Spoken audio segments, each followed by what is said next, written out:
kabar pemirsa? Senang sekali saya, Francisca Rati, dapat menjumpai Anda dalam dialog seputar kita. Tempatnya kita bersuara. Dan kali ini kita akan membahas tema rendahnya perhatian bagi penyandang gangguan jiwa. Iya, tampaknya jika kita berada di kota-kota besar, banyak sekali problematika sosial dan ekonomi yang semakin kompleks. Hal ini bisa menyebabkan tekanan stres yang semakin tinggi, bahkan bisa berujung pada gangguan jiwa. Ternyata data di Jakarta bahkan menyebutkan peningkatan tajam terhadap penyandang gangguan jiwa ini hingga mencapai hampir 3.000 pasien. Kita lihat dulu tayangan berikut ini. Problematika sosial dan ekonomi yang semakin kompleks membuat sebagian warga ibu kota harus berjuang mengatasi tekanan hidup. Akhirnya tidak sedikit warga Jakarta kemudian menjadi sasi bahkan depresi. Data riset kesehatan dasar Departemen Kesehatan tahun 2014 tercatat ada 1 juta jiwa pasien gangguan jiwa berat dan 19 juta pasien gangguan jiwa ringan di Indonesia, di mana 385.700 jiwa atau sebesar 2,03% pasien gangguan jiwa terdapat di Jakarta, berada di peringkat pertama nasional. Meningkatnya jumlah pasien gangguan jiwa disebabkan berbagai faktor.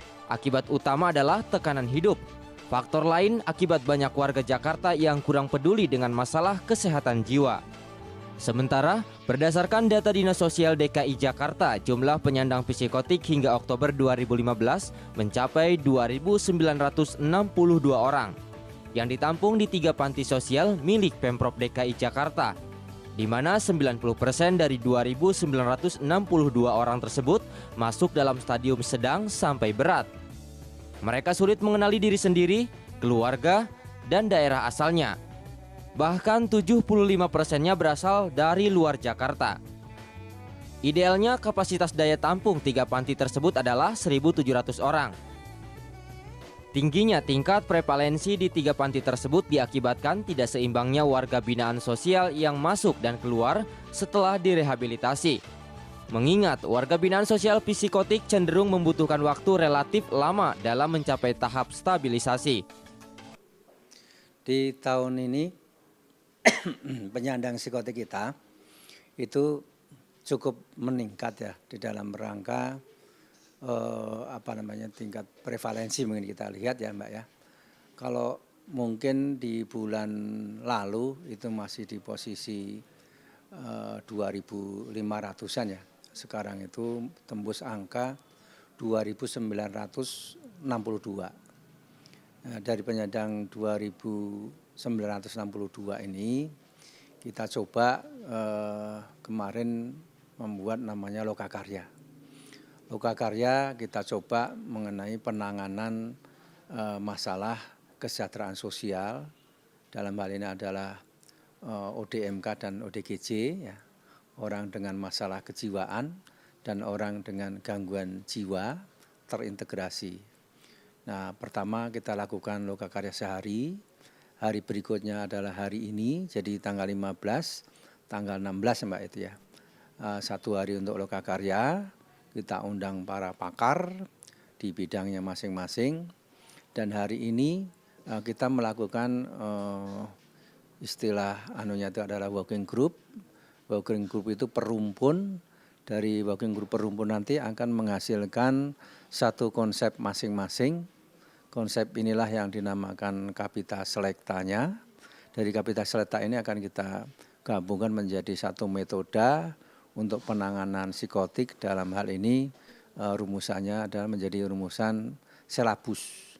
Nah, silabus itulah yang mungkin akan bisa dijadikan untuk terapi ya, kolaborasi penanganan psikotik. Nah, penanganan psikotik mungkin dibagi 1 penanganan psikotik ringan, penanganan psikotik sedang, dan penanganan psikotik berat. Itu yang kita lakukan, Pak. Pemerintah Provinsi DKI pun akhirnya berimprovisasi untuk menekan angka penyandang psikotik. Keluhan warga melalui aplikasi Clue yang memberitahu banyaknya penyandang psikotik yang berkeliaran di jalan mendorong Pemprov DKI Jakarta berimprovisasi Peraturan Gubernur Nomor 157 Tahun 2015 tentang penanganan orang dengan masalah kejiwaan dan atau orang dengan gangguan jiwa yang terlantar dan atau mengganggu ketertiban umum akhirnya ditertibkan. Selain itu, para penyandang psikotik diharapkan bisa diarahkan untuk melakukan pekerjaan yang bermanfaat bagi masyarakat. Komi Laila, Muhammad Kurniawan, Banten TV, Jakarta. Ya, semakin meningkatnya jumlah para penyandang psikotik ini tentunya sangat mengkhawatirkan. Sayang hal ini juga tidak diimbangi dengan fasilitas pelayanan kesehatan terhadap kesehatan jiwa. Banyaknya atau masih kurangnya fasilitas-fasilitas kesehatan jiwa, bahkan tenaga medis juga dinilai masih sangat minim. Kita lihat dulu tayangan berikut ini. Kesehatan jiwa masih menjadi persoalan serius di negeri ini. Dari data riset kesehatan dasar pada tahun 2013, tercatat prevalensi gangguan jiwa di Indonesia mencapai 1,7 per mil atau 1-2 orang dari 1.000 penduduk di tanah air yang mengalami gangguan kejiwaan. Kondisi ini diperburuk dengan minimnya tenaga ahli kesehatan jiwa dan fasilitas kesehatan jiwa di berbagai daerah. Padahal, Undang-Undang Kesehatan Jiwa di Indonesia mengamanatkan semua pihak terkait ikut berperan menangani orang dengan gangguan kejiwaan maupun orang dengan masalah kejiwaan, baik psikolog, pekerja sosial, hingga penasehat spiritual. Indonesia masih kekurangan jumlah psikiater. Kalau kita lihat Indonesia dari Sabang sampai Merauke dengan banyak pulau dan jumlah penduduk, kita hanya punya psikiater kurang lebih itu hampir 700 psikiater. Yang mana sebagian besar terletak di kota-kota besar, tidak sampai ke pelosok. Kami mengharapkan banyak dokter-dokter muda yang pandai, yang lulusan yang pandai, itu secepat mungkin bisa bergabung untuk mengikuti pendidikan dokter spesialis kedokteran jiwa, sehingga lulusnya di bawah usia 40 tahun dan masih punya banyak kreativitas, inovasi untuk mengembangkan pelayanan kesehatan jiwa, termasuk kegiatan destigmatisasi pasien-pasien dengan gangguan jiwa. Karena pasien-pasien ini kalau cepat ditolong, mereka bisa kembali produktif seperti sedia kala. Saat ini kita masih kurang dokter-dokter yang muda yang langsung mau menjadi spesialis jiwa, sehingga beberapa produksi dari dokter spesialis jiwa usianya sudah mendekati 40 atau sudah 40 tahun. Jumlah tenaga kesehatan jiwa profesional di Indonesia masih belum mampu memenuhi kuota minimal yang telah ditetapkan oleh Organisasi Kesehatan Dunia WHO, di mana hingga akhir tahun 2014 dengan penduduk sekitar 250 juta jiwa, Indonesia baru memiliki sekitar 451 psikolog klinis, 773 psikiater, dan perawat jiwa sebanyak 6.500 orang. Padahal WHO menetapkan standar jumlah tenaga psikolog dan psikiater, di mana jumlah penduduk adalah 1:30.000 orang, 0,03 per 100 penduduk. Ya, kurangnya tenaga ahli kejiwaan ini akhirnya mengakibatkan banyak penderita gangguan kesehatan mental di Indonesia yang belum tertangani secara optimal. Ini tentunya harus menjadi perhatian pemerintah untuk terus meningkatkan layanan kesehatan jiwa yang akan dipusatkan pada pelayanan kesehatan primer. Misalnya menyiapkan seorang psikiater di setiap puskesmas yang ada di setiap kabupaten kota, sehingga angka penyandang gangguan kejiwaan di Bumi Pertiwi ini tak semakin tinggi. Tim redaksi Banten TV melaporkan. Ya, itu tadi berbagai fenomena dan problematika yang dihadapi, bagaimana sih rendahnya perhatian terhadap para penyandang gangguan jiwa ini. Dan untuk membahas lebih lanjut, sudah ada bersama kami di studio Bapak Khaidir selaku Kabid Pelayanan Rehabilitasi Dinas Sosial DKI Jakarta. Halo, apa kabar Pak Khaidir? Baik. Ya, dan Anda juga bisa bergabung bersama kami di sini untuk berinteraksi, pemirsa. Langsung saja hubungi 021-630-7303. Pak Khaidir, kalau misalnya kita lihat tadi fenomena, ternyata di Jakarta itu tahun ini meningkat ya jumlah penyandang psikotik. Itu kenapa? Kalau bisa dilihat fenomena sosialnya seperti apa? Kalau kita lihat fenomena sosial, mengapa kasus ODMK atau orang dengan masalah kejiwaan atau orang dengan masalah gangguan jiwa ini meningkat. Yang pertama, kita kembali dulu bahwa DKI Jakarta ini adalah ibu kota negara. Nah, kalau ibu kota negara ini dilihat, biasanya kan ada gula, ada semut. Yeah. Urban meningkat. Datanglah ke berbondong-bondong ke DKI Jakarta ini untuk mengadu nasib. Ketika orang yang datang ke DKI Jakarta mengadu nasib ini, ada dua hal sumber daya manusianya. Ada sumber daya manusia yang mempunyai kompetensi, memang bisa unggul dan bisa bersaing di DKI ini berhasil. Kalau berhasil ini, maka menjadi orang yang benar-benar mempunyai penghasilan yang baik dan punya pekerjaan yang layak serta kehidupan yang layak. Namun ketika para sumber daya manusia ini yang tidak mempunyai kemampuan kompetensi yang baik, tidak mampu bersaing, maka menjadi PMKS, masalah kesejahteraan sosial. Nah, masalah kesejahteraan sosial ini, nah kalau dia tidak mampu bertahan, ujung-ujungnya menjadi stres dan akan menjadi ODMK atau orang dengan masalah kejiwaan. Itu penyebabnya. Jadi ibaratnya sebenarnya akar permasalahannya adalah banyaknya orang yang tidak mampu gitu ya menghadapi tekanan hidup mungkin di ibu kota. Ya, gitu. itu salah satunya kalau dilihat dari aspek sosial. Itu posisinya. Lantas kalau misalnya dilihat selama ini, karena kan kalau kita lihat cukup memprihatinkan ya, sampai bulan Oktober saja meningkat tajam ini sampai mencapai lebih dari 3.000 pasien. Itu apa sih penyebab utamanya gitu loh? Kadang-kadang apakah memang persoalan balik lagi ekonomi kah atau memang ya keluarga atau bisa jadi narkoba? Itu apa sih? Bisa. Hampir semua aspek dari segi apa yang dibicarakan tadi Mbak itu bisa. Ya, dari keluarga, ekonomi, dari narkoba itu bisa dampaknya menjadi orang dengan masalah kejiwaan. Tapi Bahkan lebih berat lagi yang menjadi sekarang banyak yang ODGJ. ditemukan di lapangan? Yang banyak kita temuin di lapangan, ini orang dengan masalah kejiwaan atau orang dengan masalah gangguan kejiwaan ini orangnya mobile, bergerak. Ketika dia berjalan kaki dari ujung jalan tol Banten misalnya, masuklah ke ibu kota Jakarta, itu menjadi permasalahan di DKI Jakarta dengan orang masalah gangguan kejiwaannya ini. Nah ini posisi. Atau dari Ciawi sana, Bogor, dia berjalan kaki, ini kan orang dengan masalah gangguan kejiwaan ini di luar kesadaran. Di alam bawah sadarnya dia berjalan sepanjang ini, masuklah ke ibu kota Jakarta, menjadi juga permasalahan kita. Oke, Gitu. ya mungkin kita akan bahas nanti lebih lanjut. Dan pemirsa, jika Anda yang ingin menyumbangkan aspirasi Anda bersama kami, langsung saja hubungi kami di 021 630 7303. Kami segera kembali.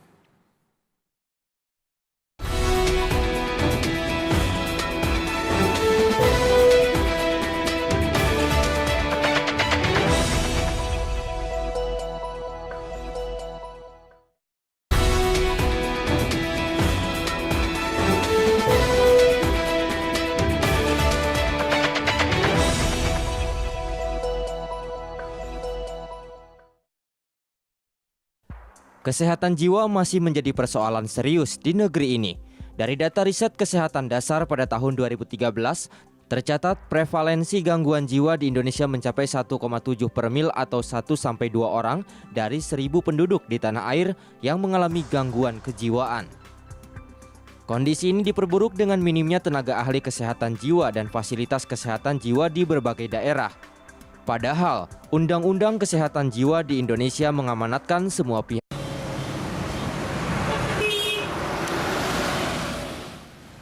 Ribuan penyandang sakit jiwa di Provinsi Banten sudah melebihi tingkat kewajaran. Sebanyak 1.600 warga mengidap gangguan jiwa.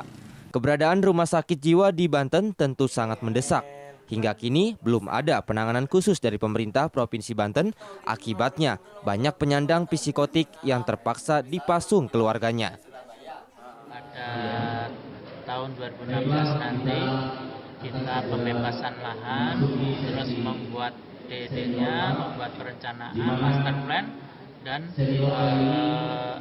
dokumen lingkungannya. Kemudian tahun 2017 kita insya Allah sudah bisa membangun rumah sakit jiwa. Berdasarkan data Kementerian Kesehatan tahun 2015, sejumlah provinsi di Indonesia belum memiliki rumah sakit jiwa, salah satunya Banten. Hal ini ditambah minimnya tenaga medis untuk penderita gangguan jiwa. Sejak tahun 2013, pemerintah Banten berencana mendirikan rumah sakit jiwa dan sayang program ini hanya sekedar wacana. Realisasinya lantas mandek, tak jelas kelanjutannya. Pemerintah Provinsi Banten saya ucapkan terima kasih dan selamat datang kepada kawan-kawan yang akan melakukan semi loka hari ini. Mudah-mudahan semi loka yang kita lakukan ini bisa menjawab yang hampir di Banten ini jumlahnya 1.650 orang yang masih terpasung. Dan mudah-mudahan 2019 sudah tidak ada lagi masyarakat Banten yang dipasung di provinsi. Mahasiswa pun akhirnya mendorong Gubernur Banten Rano Karno mengadakan semi loka kesehatan nasional di Pendopo Banten KP3B. Minimnya sarana dan prasarana rehabilitasi bagi para penyandang psikotik cukup menyulitkan penanganan para pasien. Namun Dinas Kesehatan bekerja sama dengan Dinas Sosial terus berupaya agar penderita gangguan jiwa bisa mendapatkan layanan psikiater. Rohili, Banten TV, Serang. Ya, tampaknya permasalahan penyandang psikotik ini juga meningkat di wilayah Banten. Dan untuk itu kita sudah tersambung dengan Bapak Sigit Wardoyo selaku Kepala Dinas Kesehatan Provinsi Banten. Halo, selamat malam Pak Sigit. Selamat malam, Assalamualaikum. Waalaikumsalam, Pak Sigit. Ini cukup meresahkan ya, karena ternyata penyandang gangguan jiwa ini sudah mencapai 1.600 begitu yang masih dipasung justru. Ini bagaimana nih? Ya, sebenarnya angka itu adalah angka proyeksi berdasarkan Riskesdas tahun 2013. Ya, angka itu diperkirakan memang sekitar 1.600. Untuk itu ya kita mau tidak mau harus mengambil langkah-langkah untuk menanggulangi itu gitu loh. Ya, langkah-langkah apa yang sudah konkret begitu untuk menanggulangi para penyandang psikotik ini? Ya, gini, sejak tahun 2014 pertengahan kemarin ya, begitu kita menyadari angkanya seperti itu, kita lakukan namanya upaya kesehatan masyarakat, ya, upaya kesehatan masyarakat, upaya kesehatan jiwa masyarakat dengan antara lain kita lakukan pelatihan-pelatihan dari dokter-dokter puskesmas dan perawat-perawat di puskesmas tentang kesehatan jiwa ini yang intinya nanti adalah untuk bebas pasung. Dan beberapa waktu yang lalu Bapak Gubernur telah mencanangkan bahwa Banten di tahun 2019 tidak ada satupun yang dipasung, harus bebas pasung. Itu dicanangkan oleh Pak Gubernur seperti itu. Ya, tapi kendalanya adalah ternyata faktanya di tahun 2015 ini saja data Kementerian Kesehatan begitu bahwa di Banten juga belum ada fasilitas untuk kesehatan jiwa nih, seperti rumah sakit pun belum ada. Ya memang rumah sakit yang khusus jiwa kita memang belum ada. Hanya saja pelayanan kesehatan jiwa seperti yang saya katakan tadi, kita upayakan, kita dekatkan ke masyarakat. Setelah kita lakukan pelatihan-pelatihan tadi terhadap orang-orang puskesmas, teman-teman kita di puskesmas, maka teman-teman kita ini bergerak, ya. Dan dari gerakan itu tadi kita tindak lanjuti dengan tur dari teman-teman dokter psikiater. Psikiatri kita dorong untuk tur ke puskesmas di beberapa puskesmas, kemudian di situ kita setelah kumpulkan ya penderita-penderita gangguan jiwa tadi, kita kumpulkan, kita beri obat, kita lakukan pengobatan, dan kalau memang ada yang dipasung secara bertahap, itu kita harus bebas pasung. Artinya, tapi bentuk rehabilitasinya akan dialokasikan di mana gitu, Pak Sigit? Karena kan masalahnya belum ada kan tempat-tempat rehabilitasi begitu, masih mengandalkan tenaga medis di puskesmas. Pendekatan kita kesehatan jiwa masyarakat. Artinya gini. Katakanlah tadi dipasung, ya. Kita kunjungi secara rutin tadi dengan memberikan pengobatan, dan itu setelah beberapa lama mereka tidak agresif. Nah, setelah tidak agresif itu kita lepas, dan obat-obatan itu terus-menerus kita supply gitu. Jadi pendekatan kita coba bukan pendekatan klinis saja. Di sini kita libatkan keluarga dan sebagainya untuk ikut merawat. Jadi pendekatan kita adalah pendekatan kesehatan jiwa masyarakat. Untuk sementara yang kita lakukan seperti itu. Dengan meningkatnya sebanyak 1.600 ini yang masih dipasung begitu di daerah, apakah tenaga medisnya cukup mumpuni begitu? Ya, itu tadi. Makanya kita lakukan pelatihan-pelatihan teman-teman dokter umum yang berada di puskesmas dan perawatnya. Satu tenaga medis bisa memegang berapa pasien kira-kira? Ya, saya kira cukup banyak, cukup banyak. Itu tidak kewalahan tuh ya Pak ya? Ya, saya kira kalau keseluruhan memang barangkali belum bisa kita pegang secara keseluruhan ya. Tapi yang jelas itu gerakan itu sudah jelas ada gitu. Gerakan kesehatan jiwa masyarakat itu, sambil di tahun ini kita melakukan feasibility study untuk pembangunan rumah sakit jiwa. Dan, tahun ini? Ya, itu baru FS-nya tahun ini. Ini kan karena ternyata kalau kita lihat datanya itu sebenarnya sudah diwacanakan semenjak 2013. Tapi kok tiba-tiba mandek begitu. Nah, apakah benar tahun ini bisa benar-benar terrealisasi begitu? Gini. Kalau 2013 itu yang direncanakan itu bukan rumah sakit jiwa. Ya, sekali lagi saya ulangi, yang direncanakan di tahun 2013 itu adalah Balai Kesehatan Jiwa. Balai Kesehatan Jiwa itu setingkat di bawah rumah sakit gitu. Nah, untuk tahun ini kita sudah lakukan feasibility study. Nah, setelah itu kita tahun depan baru pembebasan lahan, perencanaan, terus dokumen-dokumen yang lain. Memang kalau di pemerintahan kita meskipun ada uangnya kita nggak bisa serta-merta bangun gitu. Kalau serta-merta gitu nanti malah biasanya itu yang akan terjadi kesalahan-kesalahan, temuan-temuan. Kapan targetnya Pak? Ya, tahun depan itu kita lahan itu kita udah ada, kemudian perencanaannya, DED-nya, kemudian dokumen lingkungannya kita siapkan juga tahun depan.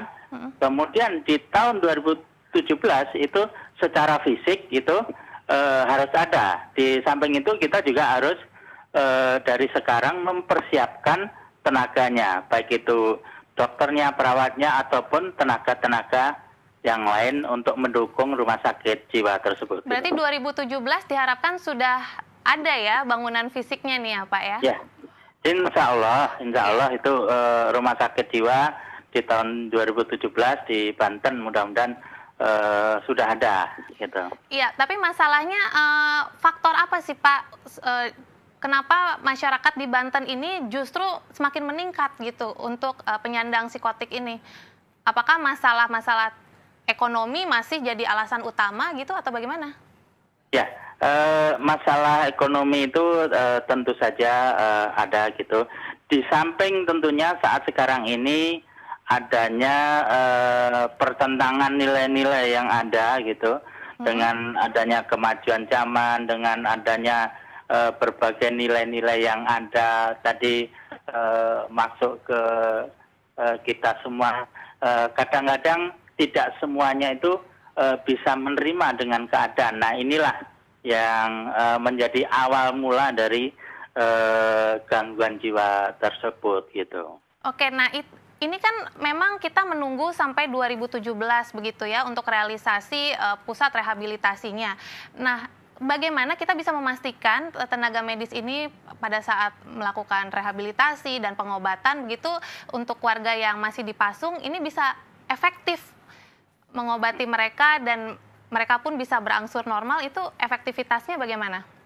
Ya, itu tadi dengan pendekatan kesehatan jiwa masyarakat yang saya sebutkan di depan tadi, teman-teman kita psikiater itu kita turunkan ke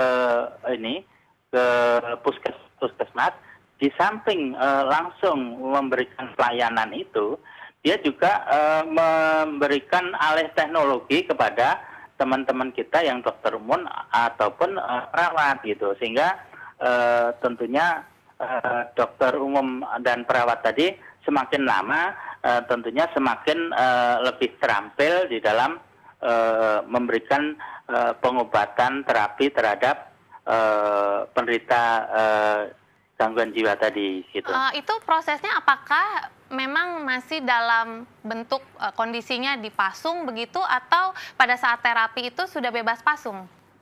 Ya, itu adalah ada pentahapannya. Jadi kita nyatakan lepas pasung itu bukan serta-merta kita datang, orang yang dipasung itu langsung kita lepas, tidak seperti itu. Begitu datang kita dilakukan pendekatan, dilakukan pengobatan gitu. Setelah mereka tidak agresif, ya, secara bertahap dilepas dan tentunya pengobatannya terus-menerus dan tentunya yang paling dibutuhkan adalah support dari keluarganya yang itu sangat penting untuk proses kesembuhannya tadi gitu. Ya, itu kira-kira di wilayah mana sih Pak yang Bapak temukan paling besar gitu, banyak ditemukan penyandang psikotik? Sebenarnya ini rata di seluruh Banten ini rata gitu. Ada kalau ditelusur gitu semuanya ada gitu dengan berbagai permasalahan-permasalahan yang ada. Ada yang misalkan di daerah kantong-kantong mantan TKI yang pulang itu juga lumayan banyak, ada beberapa itu. Kemudian ada kantong-kantong yang memang daerah kemiskinan gitu. Itu juga lumayan banyak. Ada di Serang ada, di Pandeglang ada, di Lebak ada. Sebenarnya hampir semuanya itu ada itu. Oke, itu kan temuannya sebenarnya sudah cukup lama gitu ya Pak ya, apalagi pada saat tahun ini kondisinya justru semakin meningkat juga gitu. Nah, apakah kendala apa sih yang sebenarnya yang terjadi di lapangan, kenapa ini angkanya terus meningkat tajam begitu? Ya, sebenarnya kalau temuan angka-angka dan sebagainya barangkali sudah lama itu diketahui. Hanya saja mungkin pada saat-saat kemarin barangkali ya, saat-saat kemarin belum diprioritaskan oleh teman-teman kita yang lalu gitu.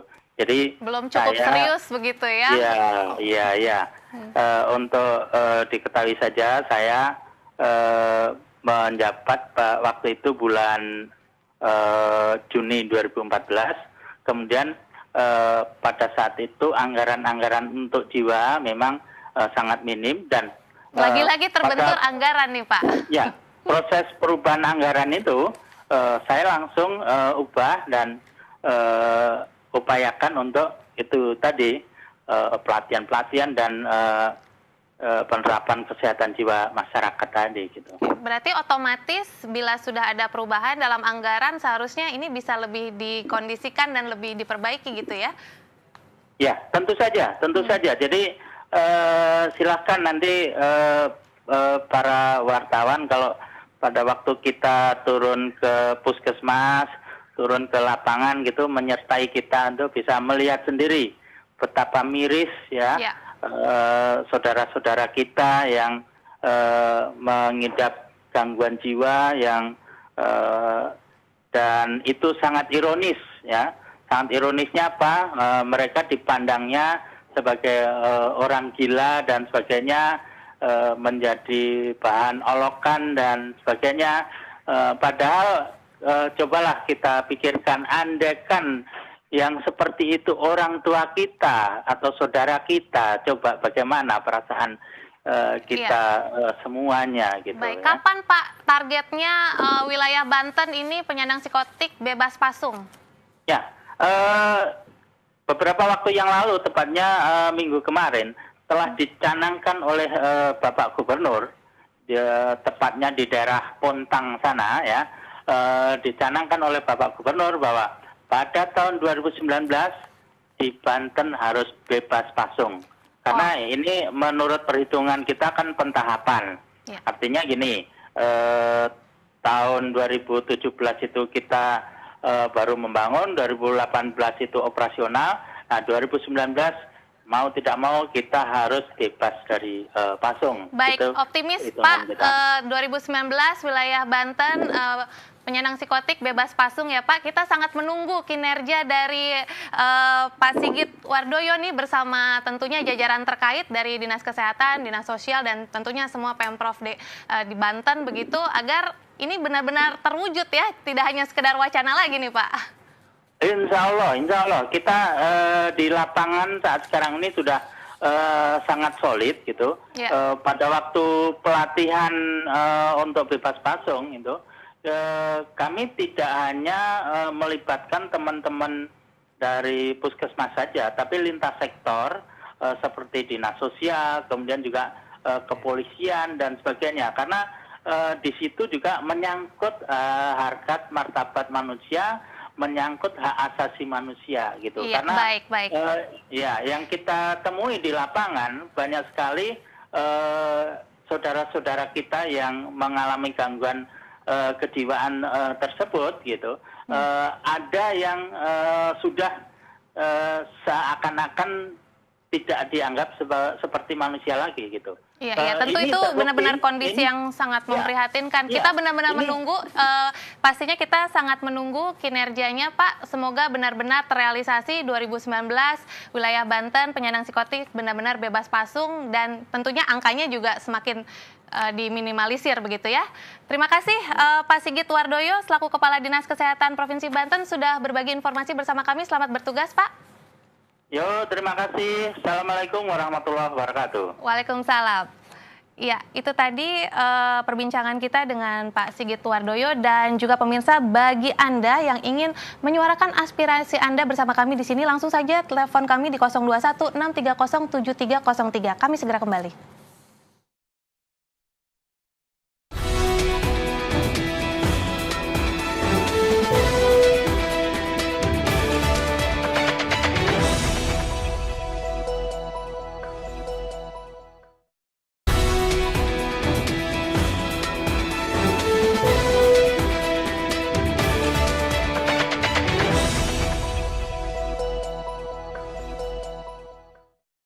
Ya, terima kasih Anda masih bersama kami di Dialog Seputar Kita, tempatnya kita bersuara. Jika Anda ingin menyuarakan aspirasi Anda, langsung saja hubungi kami di 021 630 7303. Kami membahas rendahnya perhatian bagi penyandang gangguan jiwa. Ya, ini tentunya menjadi keprihatinan kita bersama begitu ya, Pak Kaidir, karena kalau kita lihat di wilayah Banten ternyata belum maksimal untuk balai-balai kesehatan jiwanya, termasuk rumah sakit jiwa pun belum ada. Nah, sementara kalau untuk di DKI sendiri, bagaimana sih penanganan di panti sosialnya itu seperti apa? Kalau di kami, di Pemprov DKI Jakarta ini, kami punya 3 panti dari 22 panti yang ada di Pemprov DKI Jakarta. 3 panti ini, Bina Laras 1, Bina Laras 2, dan 3. Ini khusus ada bedanya nggak sih? Kita kedepannya ingin membedakan per klaster. Posisinya per klaster ini nanti ketika penyandang ODMK atau ODGJ ini pada status ringan, sedang, dan berat. Nah, nanti 3 panti ini kita akan bagi klasternya. Untuk Panti Laras 1 kita untuk posisi yang ringan, kemudian Panti Laras 2 yang sedang, Panti Laras 3 yang berat. Ya, tapi dengan kondisi saat ini, pada saat angkanya mencapai hampir 3.000 begitu ya, apakah kapasitas panti mencukupi? Posisi kami ini sebenarnya kapasitas panti kami untuk 1.700 WBS. Kita sudah kelebihan. Sudah kelebihan. Kelebihan ini nanti ketika kami sudah mengklaster menjadi WBS yang ODMK-nya ringan, ini nanti kita akan berdayakan dan kita akan kembalikan kepada masyarakat. Ini tadi benar apa yang disampaikan oleh Pak Kadis Kesehatan Provinsi Banten, stigma masyarakat ini yang belum bisa menerima. Padahal si WBS ini sudah pasenya 99% ini udah ODMK-nya ringan dan sudah bisa kembali ke masyarakat. Hanya stigma masyarakat yang tidak mau menerima mereka kembali. Gitu. Nah itu bagaimana pada saat kita ya direhabilitasi secara sosial di panti begitu, bagaimana kita bisa memastikan bahwa ini sudah siap untuk kembali ke masyarakat begitu? Di kami pada saat posisi ODMK ini atau ODGJ yang sudah melakukan rehabilitasi medis ke panti kami melakukan rehabilitasi sosial. Dari panti kami kita lakukan pembinaan berupa pembinaan keterampilan, kemudian keterampilan sesuai dengan bakat-bakatnya yang ada. Dia kalau bakatnya seni ya kita tampilkan untuk melukis, kemudian untuk mengukir, kemudian kalau dia punya bakat menganyam segala untuk kesehatan ini kamar mandi dan sebagainya itu. Kemudian juga menganyam bulu ayam, untuk kemoceng dan sebagainya. Bahkan sudah ada beberapa pasien psikotik kami atau WBS kami ini yang sudah kita berdayakan menjadi tenaga kerja harian yang ada di Taman Monas. Kita lakukan itu. Nah itu kita lakukan pemantauan dan kemudian kalau mereka sudah mengetahui asal alamatnya dan jati dirinya dari keluarga mana, kita kembalikan. Dan bahkan kita lakukan yang namanya di luar panti. Dan mereka sudah mengerti keluarganya. Nah di luar panti ini kami punya semacam post resos atau daycare itu post resos atau post rehabilitasi sosial. Nah seperti unit pelayanan informasi sosial yang kita lakukan juga untuk khusus penyandang psikotik yang sudah stadiumnya ringan. Nah ini sudah berapa banyak kan kalau kita lihat sebenarnya angka 3.000 ini kan sangat banyak begitu ya. Nah yang ada di panti sekarang 1.700. Sudah berapa pasienkah yang berhasil keluar begitu yang ibaratnya dinyatakan sembuh dari 1.700 yang itu? Yang sudah bisa mengenal jati diri dan alamat keluarganya ini baru 97 WBS. Dari 1.700? Dari 1.700 WBS daya tampung kami. Nah itu posisinya yang permasalahannya 75% bukan penduduk DKI. Yang tadi awal saya ceritakan bahwa orang penyandang psikotik ini bisa masuk ke DKI, dia berjalan kaki dari ujung jalan tol Jagorawi atau ujung jalan tol Banten, dia masuk ke kita juga bisa ini. Ini yang tidak mengenalkan jati diri alamatnya, asal usulnya di mana itu dia tidak tahu sama sekali. Yang bisa mengenalkan asal usulnya kebenaran penduduk DKI ada 97 WBS yang kita sudah kembalikan. Dan itu apakah jadi kendalanya itu di mana ya kira-kira nih Pak Kaidir? Karena kalau misalnya kita lihat sebenarnya kan kalau secara medis setelah direhabilitasi dianggap mereka sudah sembuh gitu. Tinggal bagaimana rehabilitasi secara sosialnya. Nah, tapi dari 1.700 hanya 90 yang keluar kan berarti apa kendala hambatannya? kita yang pertama, mereka tidak tahu asal usulnya yang di luar penduduk DKI Jakarta. Apakah dia bisa dari Jawa Timur atau Jawa Tengah? Memang tidak ingat.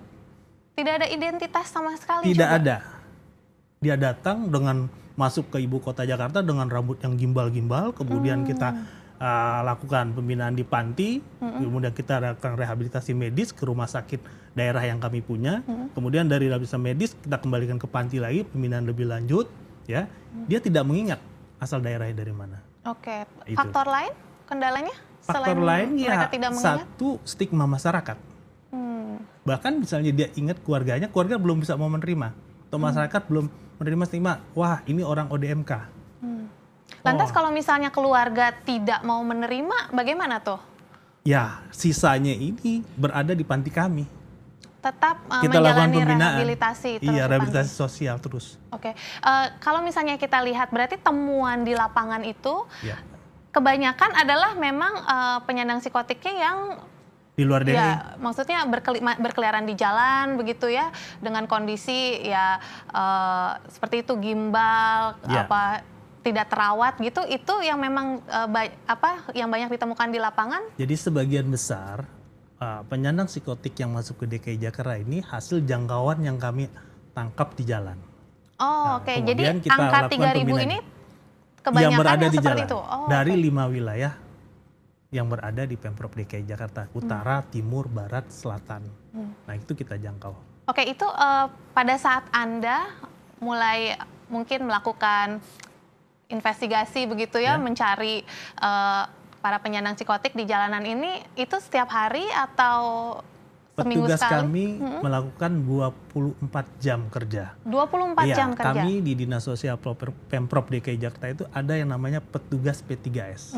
Pembinaan, penjangkauan, dan penyuluhan terhadap penyandang masalah kesejahteraan sosial. Berarti dalam sehari psikotik. Bisa ditemukan berapa penyandang psikotik di jalanan? Kalau sebulan saja rata-rata kita sampai menjangkau 100 dalam penyandang sebulan psikotik. 100 orang bisa berarti sehari terjahing lebih kurang 30 orang. Nah itu bagaimana selanjutnya? Ini kan lumayan ya, 100 cukup 100. Angka yang cukup besar gitu, 100.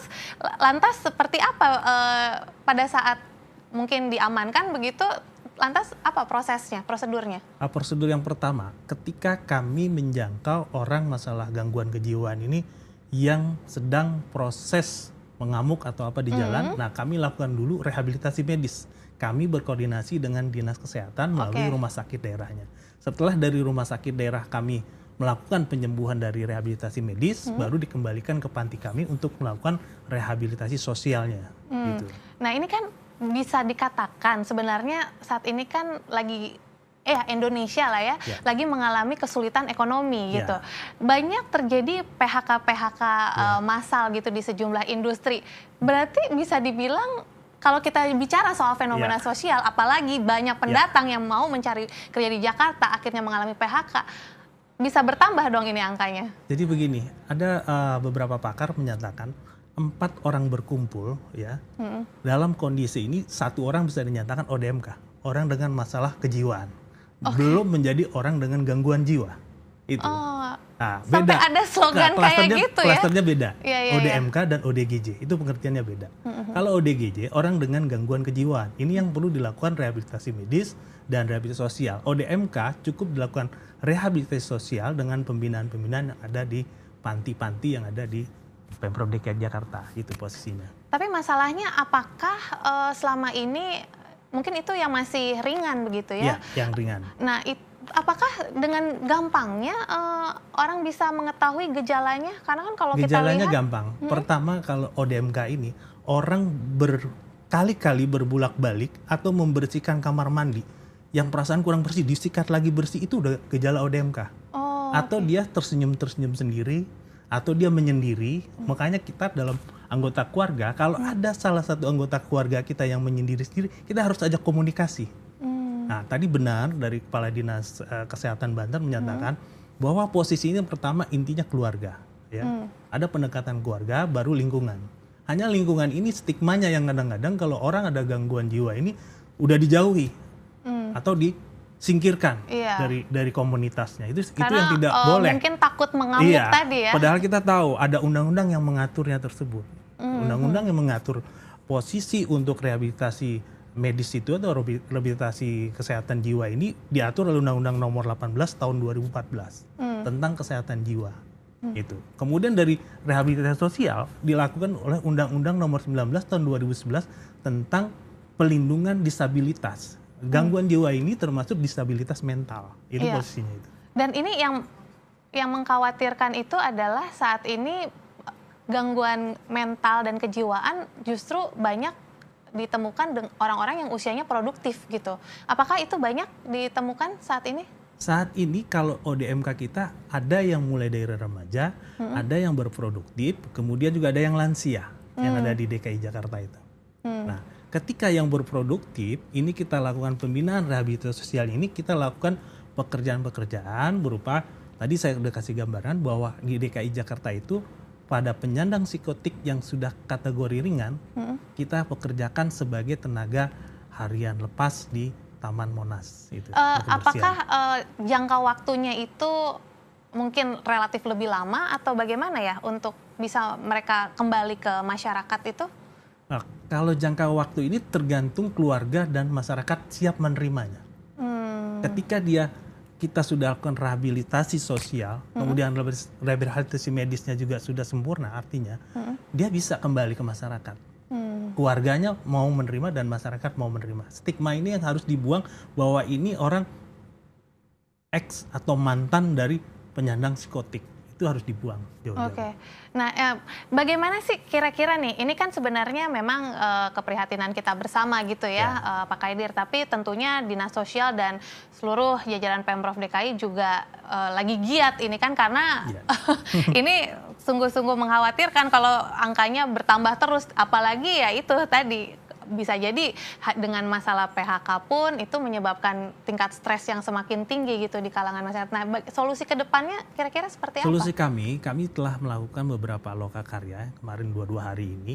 Yang pertama kita lakukan bahwa di lokakarya ini kita melakukan laboratorium saintis untuk penyandang psikotik. Ini berbagai disiplin ilmu kami kumpulkan, mulai dari farmakologi, kemudian dari psikiater, psikologi, bahkan dari disiplin ilmu lainnya. Nah, ini nanti kita akan menjadikan suatu metode, posisinya ketika penyandang psikotik nanti dilakukan ada 2 sisi untuk penanganannya. Pertama, ketika penyandang psikotik ini perlu dilakukan pelayanan untuk pembinaan di rehabilitasi sosial yang melalui jalur internal, artinya melalui panti dan non-panti. Nah, ketika di dalam panti kita lakukan pembinaan, memang si WBS ini atau penyandang psikotik ini tinggal di dalam panti. Ya. Namun ketika di luar panti itu kami akan lakukan pembinaan daycare melalui pos rehabilitasi sosial yang berada di tingkat wilayah masing-masing. Ya, berarti intinya tidak dilepas begitu saja, tetap dilakukan pengawasan Pembinaan dan tentunya lebih pembinaan lebih lanjut. Itu. Baik, terima kasih sekali Pak Kaidir selaku Kabid Pelayanan Rehabilitasi Dinsos DKI Jakarta sudah Sama-sama. berbagi bersama kami. Terima kasih. Dan pemirsa, semoga saja informasi kami tadi bermanfaat bagi Anda dan semoga ini juga bisa menekan ya tingkat stres. Anda juga selalu waspada agar tidak terlalu stres saat beraktivitas, juga menghadapi tekanan-tekanan yang mungkin masih menjadi problematika kita di kehidupan sehari-hari. Dan terima kasih sekali Anda sudah bersama kami di Seputar Kita. Jangan lupa saksikan terus dialog Seputar Kita dengan topik-topik yang tak kalah menarik. Saya Francisca Rati, sampai jumpa.